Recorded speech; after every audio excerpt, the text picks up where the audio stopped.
Hello guys, welcome to the session. मैं doctor Sapna Ahuja, आपका maths magic में बहुत बहुत स्वागत है।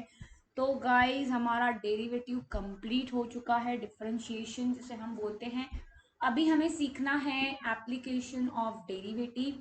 तो एप्लीकेशन ऑफ डेरिवेटिव में हम क्या क्या पढ़ने वाले हैं? So these are the key points: meaning of derivatives, increasing decreasing function, maxima minima, and application of derivative in our daily life. ठीक है, and economics also. So derivative क्या है? तो डेरिवेटिव का बहुत बड़ा वाइड एप्लीकेशन है हमारी लाइफ में। जैसे कि डिमांड चेंज हुई, तो किसके रिस्पेक्ट में डिमांड चेंज होती है? प्राइस के रिस्पेक्ट में, है ना। प्राइस कम हुई तो डिमांड बढ़ेगी, ऐसा होता है ना। आपने किसी प्रोडक्ट का प्राइस कम देख लिया तो डिमांड बढ़ जाती है, बट इकोनॉमिक्स में उल्टा होता है, ठीक है, इसका रिवर्स है। सो derivative have a wide range of applications. In this chapter we shall discuss geometrical, physical significance of derivative and applications such as equation of tangent and normal at a point. अब tangent क्या होता है, normal क्या होता है, we discussed on the curve. Rate measure in the physical field approximate values of the functions and extreme values of functions. तो सबसे पहले तो मैं ये बोलूंगी कि यहाँ पर हम फाइंड करने वाले हैं रेट ऑफ चेंज। डिमांड में चेंज हुआ, किसके रिस्पेक्ट में? प्राइस के रिस्पेक्ट में। कितना हुआ, किस पॉइंट पे हुआ, किस पॉइंट पे डिमांड इंक्रीज हुई, किस पॉइंट पे डिमांड डिक्रीज हुई, किस पॉइंट पे प्रॉफिट बढ़ा, कितना बढ़ा, और बढ़ा या कम हुआ। So it is the particular point at which your demand is increasing और below that the demand is decreasing. तो हमें यही फाइंड करना है। सो मीनिंग ऑफ डेरिवेटिव क्या हुआ? तो आपका जो फंक्शन है वो एफ ऑफ एक्स है, जो कि कंटिन्यूअस है, कंटिन्यूअस फंक्शन है एक्स का। Now it represent in the X Y plane. तो पहले मैं ए पॉइंट पर थी और अभी मैं ए प्लस एच पे पहुंच गई। इट मीन्स चेंज इन, मान लो ए आपकी डिमांड है, तो चेंज इन डिमांड क्या हुआ? तो ए हुआ, एच हुआ, ठीक है। अब ये जो आपने बना के रखी है कर्व, तो इस कर्व को आप देख रहे हैं कि ये लाइन एक पॉइंट में टच करके जा रही है, यहाँ, यस, जा रही है। तो इसे बोलते हैं टैंजेंट, ओके, इसे बोलते हैं टैंजेंट। और इसको परपेंडिकुलर होने वाली लाइन को बोलते हैं नॉर्मल। क्या बोलते हैं? नॉर्मल, ठीक है। इसे बोलते हैं टैंजेंट। तो ये सब हम अभी सीखने वाले हैं कि टैंजेंट का इक्वेशन कैसे फाइंड करते हैं। सो मीनिंग ऑफ डेरिवेटिव ये होता है चेंज निकालना। हमने पहले भी लास्ट फर्स्ट लेक्चर में, डेरिवेटिव के सबसे फर्स्ट लेक्चर में मैंने बताया था कि स्पीड बढ़ी तो टाइम क्या होगा? कम होगा। So time is change with respect to speed. Change हो रहा है तो कितना हो रहा है, किस पॉइंट पे हो रहा है, तो ये चीजें हमें फाइंड आउट करनी है, ठीक है। सो यहाँ पर स्लोप कैसे फाइंड किया जाता है? स्लोप क्या है? तो ढलान। आप सीढ़ी चढ़ रहे हैं, अब सीढ़ी ऐसी है तो चढ़ने में क्या होगी? दिक्कत, क्योंकि इसका जो एंगल है सरफेस के साथ में जितना कम रहेगा उतना इजी रहेगा आपको स्टेयर्स चढ़ने में। तो जो ढलान होती है, ढलान मतलब कि ये आपका प्लेटफॉर्म है और ये आपकी सीढ़ी है, तो एंगल विथ योर सरफेस, जितना एंगल कम उतना आपको इजी जाएगा स्टेयर्स को चढ़ने में, क्लाइंब करने में। The slope of the chord, अब इसने जो स्लोप निकाला है वो निकाला है डेरिवेटिव के लैंग्वेज में। This is the definition of derivative कि हम पहले ए पॉइंट पे थे, हमारी स्पीड ए थी, हमने उस स्पीड को एच से बढ़ा दिया। So total change in speed is F of A plus H minus F of A upon H. तो यहाँ पर हम ज़्यादा डीप में न जाते हुए मैं यही बताऊंगी कि जो हम डेरिवेटिव निकालते हैं उसी को हम स्लोप बोलते हैं। ठीक है, जो हम डेरिवेटिव निकालते हैं उसी को हम स्लोप बोलते हैं, पर वो डेरिवेटिव एट दिस पॉइंट होना चाहिए। यहाँ की हमें एक्स और वाई की वैल्यूज पता होनी चाहिए, तो ही हम उसे क्या बोलेंगे, स्लोप बोलेंगे। तो सबसे पहले हमें एप्लीकेशन ऑफ डेरिवेटिव में सीखना है slope. Slope is what, your derivative, जिसे हम ग्रेडियंट एट पॉइंट पी भी बोलते हैं, ग्रेड एट पॉइंट पी भी बोलते हैं। तो डेरिवेटिव मतलब क्या निकाल रहे हैं आप, एक कर्व को जब एक लाइन एक सिंगल पॉइंट में टच करती है एट पॉइंट पी, तो उस पॉइंट का, उस पॉइंट से जाने वाली कर्व का सरफेस के साथ कितना एंगल बन रहा है ये निकालना, मतलब स्लोप को फाइंड करना।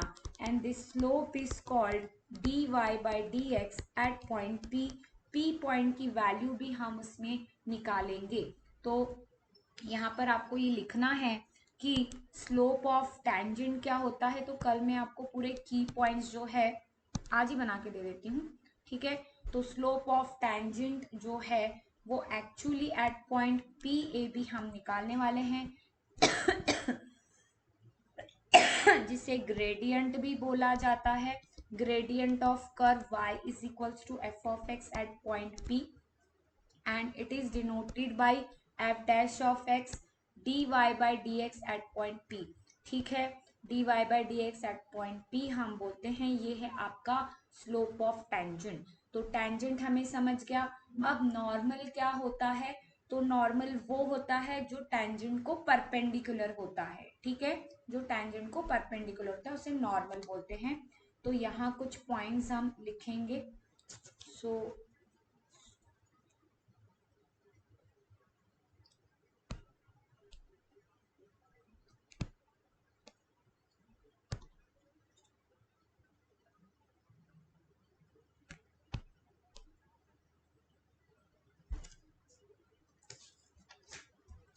कुछ की पॉइंट्स हम यहाँ लिखने वाले हैं।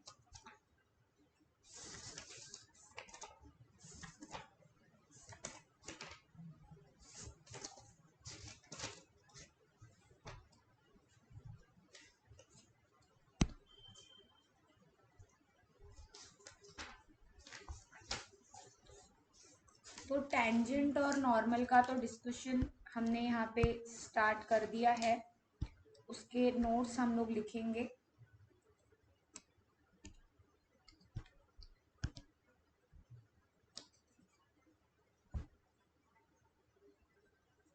सबसे पहले एप्लीकेशन में टेंजेंट और नॉर्मल यहाँ पे पढ़ने वाले हम लोग।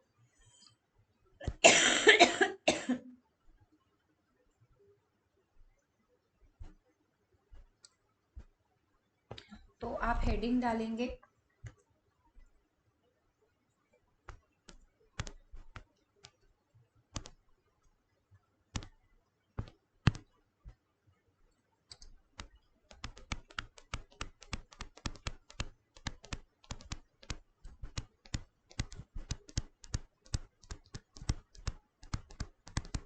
Application of derivatives. ठीक है, नाउ एप्लीकेशन ऑफ डेरिवेटिव में हमने देखा कि दो टॉपिक हमने अभी डिस्कस किए। एक था टेंजेंट। तो व्हाट इज टेंजेंट, तो जब आप एक कर्व प्लॉट करते हैं y is equals to F of X. ठीक है, तो कर्व कैसी होनी चाहिए आपकी, मान लो कि ये कर्व है,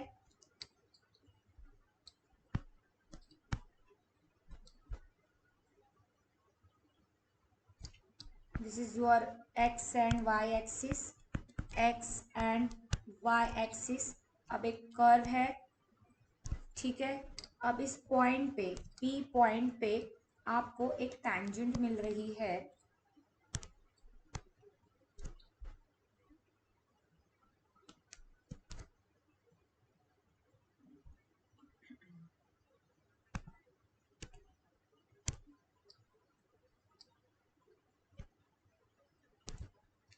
एक्चुअली ये सरफेस पे ना, it is very slippery surface. Okay, done. So this is the tangent at point P X Y, जिसे ग्रेडियंट भी बोलते हैं। और जब हम इसे एक नॉर्मल, एक परपेंडिकुलर ड्रॉ करते हैं तो इसे बोला जाता है नॉर्मल। क्या बोला जाता है? Normal. It means it is perpendicular, ठीक है। और हम जब ये एंगल फाइंड करते हैं तो इसे बोलते हैं स्लोप, ठीक है। So slope of tangent is equals to dy by dx at point p। At point p X Y जब हम फाइंड करेंगे तो इसे बोलते हैं स्लोप। इसे f डैश ऑफ a भी बोला जाता है, ठीक है। ये हो गया पॉइंट नंबर 1। पॉइंट नंबर 2, अभी हमें अगर इक्वेशन निकालनी है टैंजेंट की, तो equation of tangent is equals to 1 upon -1 upon dy by dx at point p, ठीक है। अरे सॉरी ये स्लोप हो गया, सॉरी। y माइनस y1 मतलब पॉइंट p के coordinates is equals to dy by dx at point p into x minus x1। This is the equation of tangent जो हमें फाइंड करनी है। आप इसे y minus y1 is equals to f dash of a is equals to x minus x1 भी बोल सकते हैं, ठीक है। सो पॉइंट नंबर 3, हमें निकालना है स्लोप ऑफ नॉर्मल। तो स्लोप ऑफ नॉर्मल होता है -1 upon dy by dx at point p, right? Now equation निकालेंगे यहाँ पर पॉइंट 4, इक्वेशन ऑफ नॉर्मल। दोनों का बनाना है इक्वेशन ऑफ नॉर्मल। तो यहाँ पर भी y माइनस y1, बस स्लोप चेंज हो जाएगा, ठीक है। -1 upon dy by dx at point p into x minus x1, right. या फिर इसे हम y minus y1 is equals to f dash of a 1 upon f dash of a। देखो बहुत सारे पॉइंट है एप्लीकेशन में, तो सबसे फर्स्ट पॉइंट मैं आपको एक्सप्लेन कर रही हूँ कि टैंजेंट निकालने के लिए हमें डेरिवेटिव का यूज होता है। ये एक एप्लीकेशन है आपके किसका? डेरिवेटिव का, right. So this is the slope of tangent. This is the equation of tangent one way, and this is the second equation. Okay.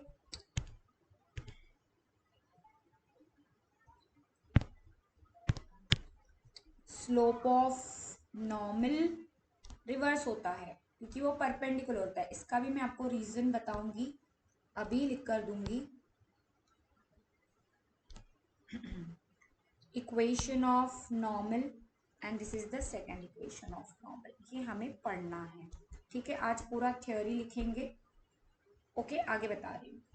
तो जब भी हमें दो पैरेलल लाइंस के बारे में अगर कुछ डिस्कस करता है, कभी भी, पॉइंट कितने हो गए? 4। तो 5th पॉइंट है कि slope of two parallel lines is always same होते हैं। मान लो कि दो लाइंस है जिनका एक का स्लोप है m1 और दूसरे का स्लोप है m2, ठीक है। m1 and m2 are slope of two lines, two parallel lines.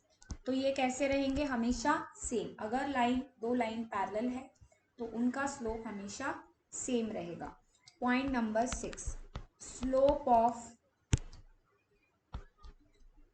If m1 and m2 are the slope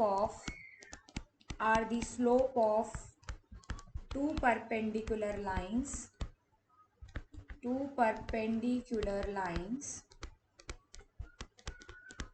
अगर दो परपेंडिकुलर लाइन है और उनका अगर स्लोप हमें निकालना है तो m1 is equals to -1/m2। अभी देखो, हमने टेंजेंट का स्लोप क्या लिखे, टेंजेंट का स्लोप लिखे f' ऑफ ए, नॉर्मल का स्लोप क्या लिखे -1/f' ऑफ ए, है सेम। ये m1 हुआ, ये -1/m2 हुआ, -1 ये दूसरी का सेम रहेगा और रिवर्स रहेगा, भाई सेम ही है।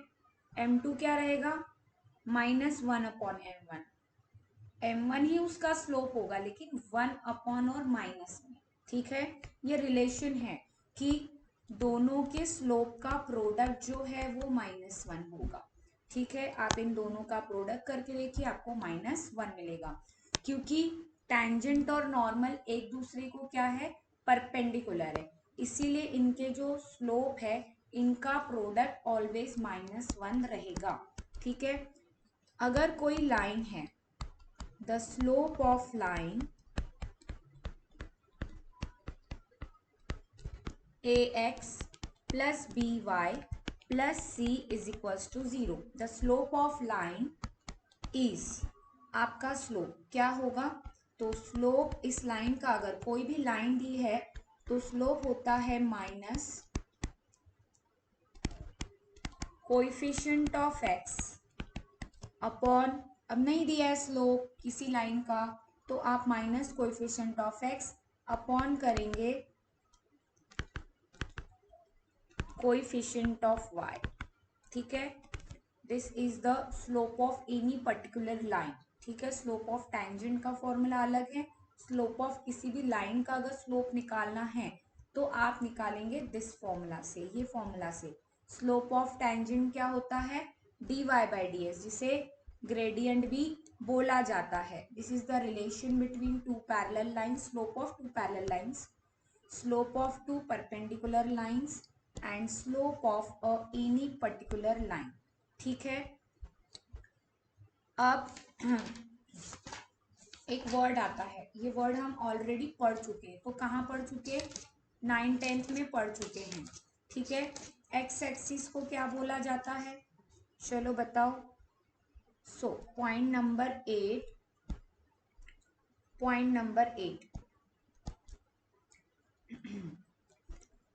एब्सिसा मतलब क्या होता है, एक्स कोऑर्डिनेट, ठीक है,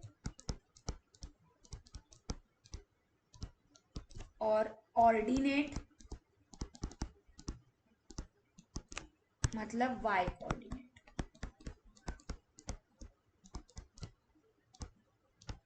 ठीक है।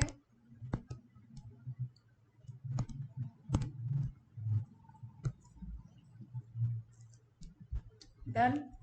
तो ये है समरी ऑफ एक्सरसाइज 1, ये पूरा यूज करके हम क्या करने वाले हैं, तो चैप्टर 4 का एक्सरसाइज 1 जो है वो हम सॉल्व करने वाले, ओके। तो इतना याद रखोगे, कल के लेक्चर में एक्सरसाइज चालू करूंगी, कुछ भी नहीं समझा हो या अच्छा भी समझा हो कमेंट बॉक्स में जरूर कमेंट करें। Okay guys, bye bye, take care, thank you. Video अच्छा लगा हो तो लाइक शेयर सब्सक्राइब तो बनता है, ओके, बाय बाय।